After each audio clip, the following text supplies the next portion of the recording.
BDR এর বাংলাদেশের সমস্ত সেক্টরে সমস্ত ব্যাটালিয়নে পরিকল্পিতভাবে দ্বিতীয় দিন জুড়ে একটা অভ্যুত্থানের বা একটা অসন্তোষ সৃষ্টির একটা প্ররোচনা চলে, যেটাতে অনেক সংখ্যক সৈনিককেও এবং সকল পদবীর বিডিআর সদস্যকে ইনভলভ করা হয়।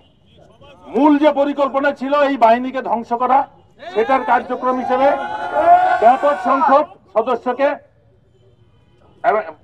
বিচারের আওতায় আনা হয়। Double million offer Walton fridge কিনে পেতে পারেন 20 লক্ষ টাকা, রয়েছে কোটি কোটি টাকার নিশ্চিত উপহার।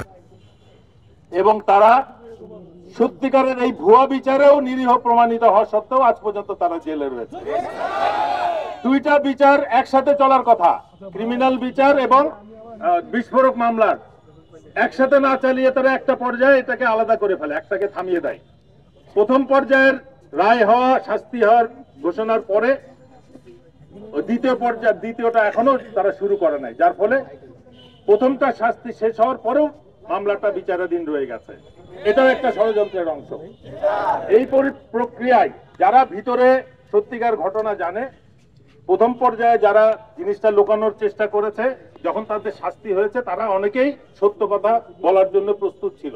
তারা যাতে বের হয়ে না আসতে পারে সেটাই একটা পরিকল্পনা আমার কাছে মনে হচ্ছে। এদেরকে দ্রুত বের করে আনতে হবে।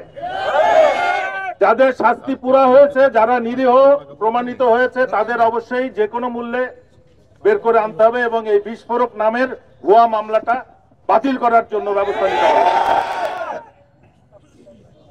এছাড়াও এই শুধু এইখানেই শেষ হয় নাই। এই বিডিআর হত্যায় যারা যে সমস্ত অফিসাররা সেনাবাহিনীর যারা সহকর্মী ছিল আমাদের মতো, তারা যারা এটার বিরোধিতা করেছে বা বিভিন্ন কথাবার্তা বলেছে, তাদেরকে এর পরবর্তী পর্যায়ে শাস্তির আওতায় আনা হয়েছে। এমনকি ভুয়া একটা মামলা, ব্যারিস্টার তাপস শেখ পরিবারের সদস্য, তার অফিসের এসির কম্প্রেসার বাস্ট করে সেটাকে তাপস হত্যা মামলার চেষ্টা করে একটা গাড়ি বোমা হামলা মামলার একটা ভুয়া মামলা দায়ের করা হয়। এই মামলা আজকে 16 বছর ধরে চলার পর যে থানা সেটা ভুয়া এবং মিথ্যা অপ্রমাণিত বলে ফাইনাল রিপোর্ট দিয়েছে। যাদের বিরুদ্ধে অভিযোগ করা হয়েছে তাদের বিরুদ্ধে অভিযোগ থেকে অব্যাহতি দেওয়া হয়েছে। কিন্তু সব থেকে আশ্চর্যের বিষয় হচ্ছে এই ঘটনায় বেশ কিছু সামরিক এবং ইয়াং চৌকস অফিসারদেরকে অবৈধভাবে অন্তরীণ রেখে দীর্ঘ সময় তাদেরকে অত্যাচার করে, শারীরিক মানসিক এবং অত্যাচার করে 5 বছর জেল দেওয়া হয়েছে। এটা কোনো অবস্থাতেই গ্রহণযোগ্য হতে পারে না। যে মামলা ভুয়া, সেই মামলায় যারা শাস্তি পেয়েছে সেই শাস্তির একটা ব্যবস্থা নিতে হবে, তাদেরকে কম্পেনসেট করতে হবে।